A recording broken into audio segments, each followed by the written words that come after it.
NALCO NALCO में non executive पदों पर सीधी भर्ती का नोटिफिकेशन जारी हो चुका है। अगर आप 10वीं पास ITI या डिप्लोमा होल्डर हैं तो यह मौका हाथ से मत जाने देना।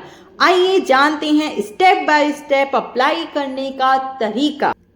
नेशनल एल्युमिनियम कंपनी लिमिटेड भर्ती अधिसूचना एडवर्टाइजमेंट नंबर 10-260-213 दिनांक 14 मई 2026। यह भारत सरकार का उद्यम है। नालको भवन P1 नयापल्ली भुवनेश्वर 751-013 ओडिशा भारत, एक नवरत्न कंपनी। तो इसमें नॉन एग्जीक्यूटिव पदों के लिए भर्ती निकली है। तो अभी रिक्तियों का जो विवरण है उसमें क्या योग्यता है, क्या आयु सीमा है, यह हम जान लेते हैं श्रेणीवार। तो सबसे पहले पद का नाम, तो ऑपरेटर HEMM ग्रेड 3rd, इसमें 29,500 से 70,000 रुपए तक। कुल पद इसमें 6 हैं, जिसमें अनरिजर्व 5 है, ST 1 है। इसमें जो आयु है वह 35 वर्ष रखी गई है। अधिकतम आयु 10 जून 2026 तक के अनुसार संबंधित क्षेत्र में आपका 2 वर्ष का कार्य का अनुभव होना चाहिए। और योग्यता देख लीजिए, 10वीं pass plus mechanic motor vehicle MMV trade में 2 साल का ITI, NCVT या NCVET या डीजल मैकेनिक ट्रेड में 1 साल का ITI और MMV डीजल मैकेनिक में अप्रेंटिसशिप सर्टिफिकेट, भारी वाहन ड्राइविंग लाइसेंस, हैवी लाइसेंस इसमें अनिवार्य है। जो सेकंड पद है वह है माइनिंग मेट ग्रेड 3rd, 29,500 से 70,000 तक। इसमें 21 पद हैं, जिसमें अनरिजर्व्ड के 8 हैं, EWS के 2 हैं, OBC के 3 हैं, SC के 3 हैं और ST के 5 हैं। योग्यता चेक कर लेते हैं। 10वीं पास प्लस DGMS द्वारा जारी वैध mining mate competency certificate open cast metalliferous mines के लिए सीमित है। अधिकतम आयु 35 वर्ष है और आपको संबंधित क्षेत्र में 2 वर्ष का कार्य का अनुभव होना चाहिए। नंबर 3 पर है जूनियर फोरमैन माइंस।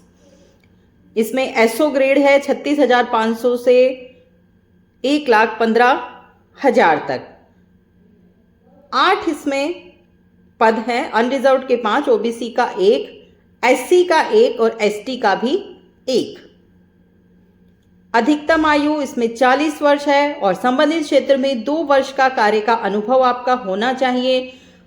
इसमें योग्यता चेक कर लेते हैं। माइनिंग या फिर माइनिंग इंजीनियरिंग में डिप्लोमा प्लस DGMS द्वारा जारी वैध mining foreman competency certificate open cast metalliferous mines के लिए सीमित। नेक्स्ट है इसमें junior foreman electrical, SO grade 36,500 से 1,15,000 तक। 3 इसमें पद शामिल किए गए हैं, जो कि अनरिजर्व्ड 3 हैं। इसकी योग्यता चेक कर लीजिए। इलेक्ट्रिकल इंजीनियरिंग में फुल टाइम नियमित diploma, Odisha electrical licensing board द्वारा जारी वैध supervisory certificate MB HT EST जो माइनिंग इंस्टॉलेशन को कवर करता हो। अधिकतम आयु 40 वर्ष और संबंधित क्षेत्र में 2 वर्ष का आपका कार्य का अनुभव होना चाहिए। नेक्स्ट है नंबर 5 पर जूनियर ऑपरेटिंग ट्रेनिंग ऑपरेटर के पद हैं 55। इसमें अनरिजर्व्ड 28, EWS 6, OBC 2, SC 12 और ST 7 हैं। इसके लिए जो क्वालिफिकेशन है वह है 10वीं pass, electronics mechanic technician, mechatronics electrician, instrumentation instrument mechanic, fitter trade में 2 साल का ITI, साथ में अप्रेंटिसशिप सर्टिफिकेट। अधिकतम आयु 27 वर्ष और इसमें कार्य का अनुभव नहीं दिया गया है। नेक्स्ट है ऑपरेटर ग्रेड 3rd, 29,500 से 70,000 तक। इसमें 10वीं pass plus electronics mechanic technician, mechatronics electrician, instrumentation instrument mechanic, fitter trade में 2 साल का ITI, साथ में अप्रेंटिसशिप सर्टिफिकेट। अधिकतम आयु 35 वर्ष और संबंधित क्षेत्र में 2 वर्ष का कार्य का अनुभव होना चाहिए। है 7th वही SUPT जूनियर ऑपरेटर ट्रेनिंग में फीटर के 12 पद हैं। जिसमें अनरिजर्व 6, EWS 1, SC 3 और ST 2 हैं। इसमें 10वीं पास प्लस फिटर ट्रेड में 2 साल का ITI, साथ में अप्रेंटिसशिप सर्टिफिकेट, अधिकतम आयु 27 वर्ष और कार्य का अनुभव इसमें नहीं पूछा गया है। नेक्स्ट है नंबर 8 पे टेक्नीशियन फिटर ग्रेड 3 29,500 से 70,000 तक, कुल 13 वैकेंसी इसमें निकली है। अनरिजर्व 7 है, EWS 1 है, OBC 1 है, SC 2 है और ST इसके अंतर्गत 2 है। 10वीं प्लस फिटर ट्रेड में 2 साल का ITI, साथ में अप्रेंटिसशिप सर्टिफिकेट, अधिकतम आयु 35 वर्ष, संबंधित क्षेत्र में 2 वर्ष का कार्य का अनुभव। नेक्स्ट है SUPT junior operator training electrical में 35 पद निकाले गए हैं। अनरिजर्व 17 है, EWS 4, OBC 1, SC 8 और ST इसके अंतर्गत 5 हैं। 10वीं पास प्लस इलेक्ट्रीशियन ट्रेड में 2 साल का ITI, साथ में अप्रेंटिसशिप सर्टिफिकेट, अधिकतम आयु 27 वर्ष और अनुभव इसमें नहीं पूछा गया है। नेक्स्ट है टेक्नीशियन इलेक्ट्रिकल में ग्रेड 3 29,500 से 70,000 तक। इसके अंतर्गत 35 वैकेंसी निकाली गई है। अनरिजर्व 16 है, EWS 3 है, OBC 4 है, SC 5 है और ST इसके अंतर्गत 7 है। 10वीं पास प्लस इलेक्ट्रीशियन ट्रेड में 2 साल का ITI, साथ में अप्रेंटिसशिप सर्टिफिकेट, अधिकतम आयु 35 वर्ष और संबंधित क्षेत्र में 2 वर्ष का कार्य का अनुभव आपसे इसमें मांगा गया है। नेक्स्ट है जूनियर ऑपरेटर ट्रेनिंग में लेबोरेटरी का 6 पद निकाले गए हैं। अनरिजर्व 3 है, EWS 1 है, SC 1 है और ST इसके अंतर्गत 1 है। इसके अंतर्गत रसायन विज्ञान यानी केमिस्ट्री में BSc ऑनर्स पास होना चाहिए। अधिकतम आयु 27 वर्ष और अनुभव इसमें नहीं दिया है। नेक्स्ट है SUPT जूनियर ऑपरेटर ट्रेनिंग में इंस्ट्रूमेंटेशन या इंस्ट्रूमेंट मैकेनिक में 10 पद निकाले गए हैं। अनरिजर्व 5 है, EWS 1 है, SC 2 है और ST भी इसके अंतर्गत 2 है। इसमें 10वीं pass plus instrumentation instrument mechanic trade में 2 साल का ITI, साथ में अप्रेंटिसशिप सर्टिफिकेट, अधिकतम आयु 27 वर्ष और इसमें कार्य का अनुभव नहीं है। नंबर अगला है technician instrumentation instrument mechanic grade 3 10 इसके अंतर्गत पद आते हैं। अनरिजर्व 6 है, OBC 1 है, SC 1 है और ST इसके अंतर्गत 2 है। 10वीं pass plus instrumentation instrument mechanic trade में 2 साल का ITI, साथ में अप्रेंटिसशिप सर्टिफिकेट, अधिकतम आयु 35 वर्ष और संबंधित क्षेत्र में 2 वर्ष का कार्य का अनुभव। अब महत्वपूर्ण जो नोट है वह भी देख लीजिए। दिव्यांगजनों PWBD के लिए 20 पद 10 बैकलॉग सहित और पूर्व सैनिकों ESM के लिए 38 पद हॉरिजेंटली रूप से आरक्षित हैं। यदि इलेक्ट्रिकल सुपरवाइजरी सर्टिफिकेट अन्य राज्य का है तो उसे ओडिशा बोर्ड से सत्यापित कराना होगा। केवल फुल टाइम नियमित कोर्स ही मान्य होंगे। उम्मीदवार के पास वैध रोजगार कार्यालय पंजीकरण कार्ड, एम्प्लॉयमेंट एक्सचेंज कार्ड होना चाहिए। वेतन और अन्य भत्तों की बात कर लेते हैं।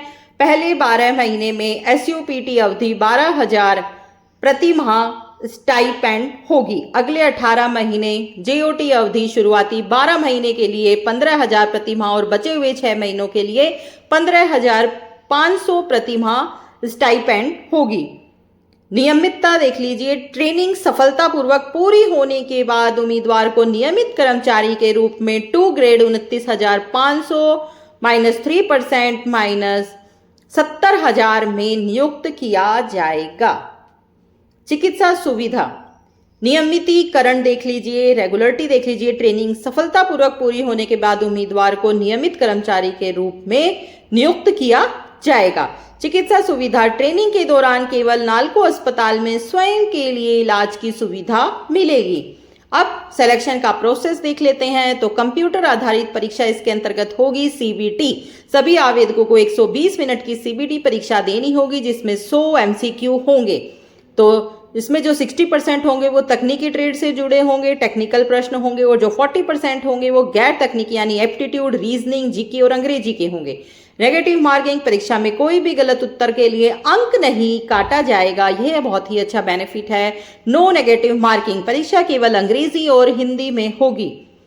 ट्रेड का टेस्ट देख लीजिए, केवल CBT के आधार पर चयन होगा। तो जो सीबीटी के आधार पर जो चयन होगा वह नंबर 5 में जो है वह एसयूपीटी जूनियर ऑपरेटर ट्रेनर जो हैं उनके लिए, जूनियर ऑपरेटर ट्रेनर फिटर के लिए, जूनियर ऑपरेटर ट्रेनर इलेक्ट्रिकल के लिए, जूनियर ऑपरेटर ट्रेनर लेबोरेटरी के लिए, इंस्ट्रूमेंटेशन, इंस्ट्रूमेंट और मैकेनिक के लिए। वे पद जो जूनियर जेओटी के अंतर्गत आते हैं उनके लिए सीबीटी के आधार पर चयन होगा और इसके अलावा सीबीटी प्लस ट्रेड टेस्ट के आधार पर बाकी बचे हुए जितने भी पद हैं उन सब का चयन होगा। विंटेज सीबीटी 60% और ट्रेड टेस्ट 40%। दस्तावेज सत्यापन और मेडिकल, तो सीबीटी और ट्रेड टेस्ट में पास होने वाले उम्मीदवारों को मूल दस्तावेज सत्यापन और प्री एम्प्लॉयमेंट मेडिकल परीक्षा पीईएमई के लिए बुलाया जाएगा। आयु सीमा में छूट की बात कर लेते हैं और आरक्षण की बात कर लेते हैं। एससी एसटी को 5 वर्ष की छूट है, ओबीसी नॉन क्रीमी लेयर को 3 वर्ष की छूट है, पीडब्ल्यूबीडी 10 वर्ष, PWBD OBC 13 year, PWBD SC ST को 15 वर्ष की छूट है। अधिकतम आयु सीमा सभी छूट मिलाकर किसी भी परिस्थिति में 56 वर्ष से अधिक नहीं होनी चाहिए। जिन लोगों की जमीन दामन जोड़ी परियोजना के लिए ली गई है उनके लिए अधिकतम आयु 40 वर्ष है। ओबीसी एनसीएल और ईडब्ल्यूएस सर्टिफिकेट 1/4/2026 को या उसके बाद जारी किया हुआ होना चाहिए। आवेदन शुल्क की बात कर लेते हैं तो इसमें आवेदन बहुत ही जो शुल्क लिया गया है वह बहुत ही कम है। जनरल ओबीसी और ईडब्ल्यूएस उम्मीदवारों के लिए 100 रुपए हैं, जबकि एससी एसटी पीडब्ल्यूबीडी पूर्व सैनिक विस्थापित आंतरिक उम्मीदवारों के लिए इसमें कोई शुल्क नहीं है।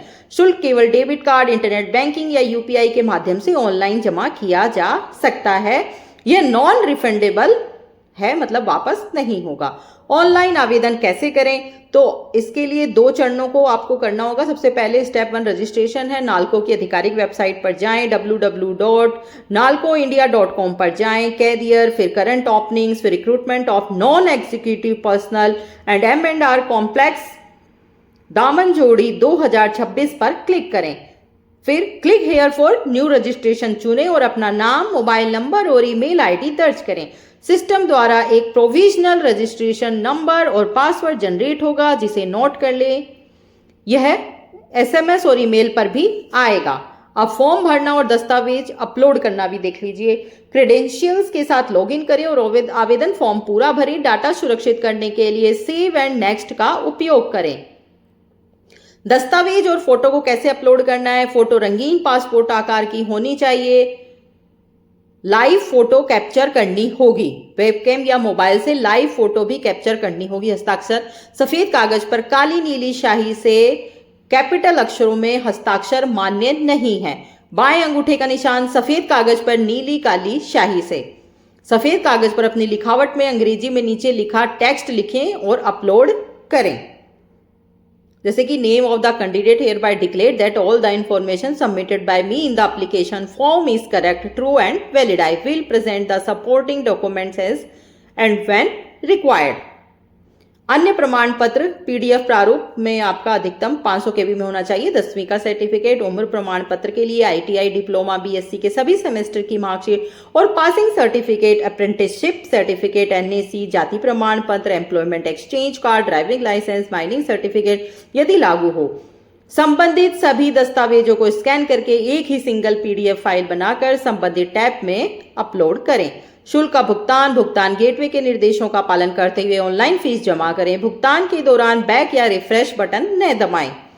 प्रीव्यू पर क्लिक कर पूरे फॉर्म की जांच करें, फिर कंप्लीट रजिस्ट्रेशन और सबमिट बटन पर क्लिक करें। फॉर्म जमा होने के बाद कोई बदलाव नहीं किया जाएगा। सफल सबमिशन के बाद ऑनलाइन आवेदन फॉर्म और ई रसीद का प्रिंट आउट निकाल कर अपने पास सुरक्षित रख लें। सबसे महत्वपूर्ण जो बात है वह एक उम्मीदवार केवल एक ही पद के लिए आवेदन कर सकता है। यदि कोई उम्मीदवार एक से अधिक पदों के लिए आवेदन करता है तो उसका आवेदन पूरी तरह से खारिज कर दिया जाएगा। सीबीटी परीक्षा निम्नलिखित शहरों में आयोजित की जाएगी। आवेदक को 3 प्राथमिकताओं का चयन करना होगा। आंध्र प्रदेश, विशाखापट्टनम, असम, गुवाहाटी, महाराष्ट्र, मुंबई, नवी मुंबई, ठाणे, एमएमआर क्षेत्र, दिल्ली एनसीआर, ओडिशा, अंगुल, बालासिर, बरहमपुर, गंजम, भवानीपटना, भुवनेश्वर, कटक, जयपुर, कोरापुट, राउरकेला, संबलपुर, तमिलनाडु, चेन्नई, पश्चिम बंगाल, कोलकाता। यात्रा भत्ता की बात कर लेते हैं। परीक्षा के लिए बुलाए गए पात्र एससी और एसटी उम्मीदवारों को उनके निवास स्थान से परीक्षा केंद्र की दूरी 30 किलोमीटर या उससे अधिक होने पर सबसे छोटे मार्ग का द्वितीय श्रेणी सेकंड क्लास का रेल या बस का किराया वापस किया जाएगा। इसके लिए परीक्षा केंद्र पर ही भरा हुआ टीए फॉर्म, टिकट और बैंक पासबुक की कॉपी जमा करनी होगी। महत्वपूर्ण तिथियां अवश्य रूप से नोट कर लीजिए। ऑनलाइन आवेदन शुरू होने की तिथि 21 मई 2026 सुबह 10 बजे से। ऑनलाइन आवेदन और शुल्क भुगतान की अंतिम तिथि 10 जून 2026 रात 12 बजे तक। किसी भी तकनीकी समस्या या पूछताछ के लिए कार्य दिवसों में आप सुबह 9:30 से शाम 6 बजे के लिए टोल फ्री हेल्पलाइन नंबर पर फोन कर संपर्क कर सकते हैं।